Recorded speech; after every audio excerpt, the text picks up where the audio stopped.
leaders, it's David. Today I want to talk to you about the leadership tool of the Incremental Profit Opportunity Report, again, otherwise known as our IPO. Now, what is Incremental Profit Opportunity? It is a great way to measure how we're doing on our financial stewardship, or our fourth pillar of our business framework. If you think about our business vision, it is to have a positive influence on all who come into contact with Chick-fil-A, and we try to do that through four pillars in our business. It's our product, our people, our partnership, and our profitability. Now again, why is profitability important? Remember, it becomes a fuel for our growth. When we're profitable as an organization, it allows us to reinvest back into the other three pillars: our product, our people, and our partnership. So IPO simply is broken down into three main categories. These are the three areas where oftentimes we have the biggest gap in our financial stewardship, or maybe another way to say it, it's where we're kind of leaving money on the table as a business and not being the best that we could be when it comes to profitability. Now, the first category in profit and IPO is our food cost gap, and this is the biggest opportunity that usually businesses have when it comes to IPO. It's our biggest cost of our business. Sometimes upwards of 30% of our total sales goes to pay for the food that we sell, which makes sense. So our food cost is breaking down into multiple categories. So every piece of chicken or type of chicken has its own category. Our drinks have their own category. Our salads, our produce, our cheese, our soup, our condiments that we use, each bucket has a category, and every month we measure how we're doing. So how much product do we have compared to how much product did we sell? And then there's a little bit of waste adjusted in there, but anything that is missing beyond that is what goes into our gap. And so what we look at specifically is our positive food cost gap. What that does is it measures every category, and it takes every category that we have a positive gap in. That means that we are actually missing some food. That means when food's missing, it could have been stolen, it could have been wasted, it could have been mishandled, and it was a mistake that we had to make in the for a guest. We made for a guest and we didn't categorize it. All of those added up together, all those positive gaps, comes up with our positive food cost gap. Now we usually want to try to keep that anywhere between a 0.25% to about 1% sometimes, depending on the cost of food. But that is something that we want to focus on as an organization to make sure that we are minimizing the amount of food that we waste. And so as leaders, great ways to think about that is often thinking, are you cooking just enough food, right? You don't want to overcook food and throw away a lot of food.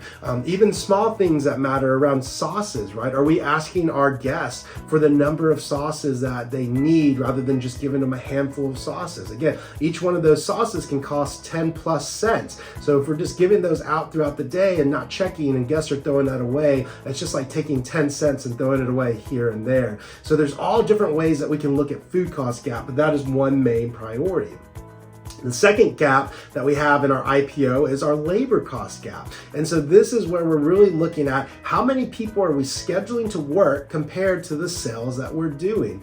And so one of those things that we have to be really strategic about, first off, is scheduling the right amount of people. And so making sure that our schedule has the right amount of people in it. If we don't have enough people, then we could have a really negative labor gap, which isn't a good thing. That means we're probably not delivering the right experience to our guests. But also, if we have too many people for the sales that we're doing, that can also lead to a positive labor gap, which actually hurts our business from a financial standpoint. So one of the things that leaders can do is always oftentimes looking at our productivity, looking at where our gap is, and making sure, do we have the right amount of people? Maybe it's a bad weather day and we need to actually send some people home because we're not doing the sales that we forecasted. Or maybe we need to make sure that when team members are there, that they're being really efficient and they're focusing on the things that are important and helping the business grow and move forward. And so that is another bucket of our IPO that we need to look at.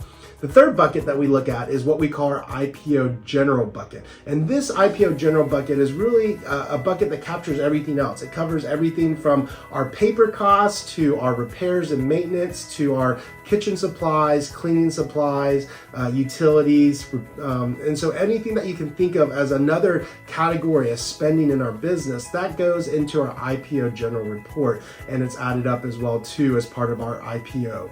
Now, when you think about IPO general, some of the easy wins here is sometimes it's around paper costs, right? Making sure that when we are focusing on our paper costs, that we're not wasting extra cups, not wasting extra bags.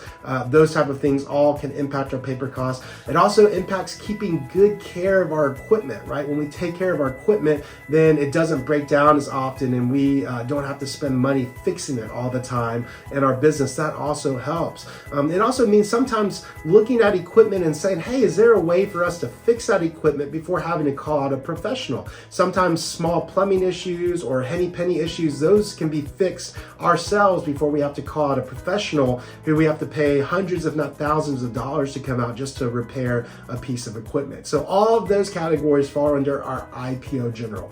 All of this rose up into what we call our incremental profit opportunity, our IPO. So it's just a great way to think about how do we be better stewards of our business, again, so we can take that money that we make and reinvest it back into our product, our people, and our partnership.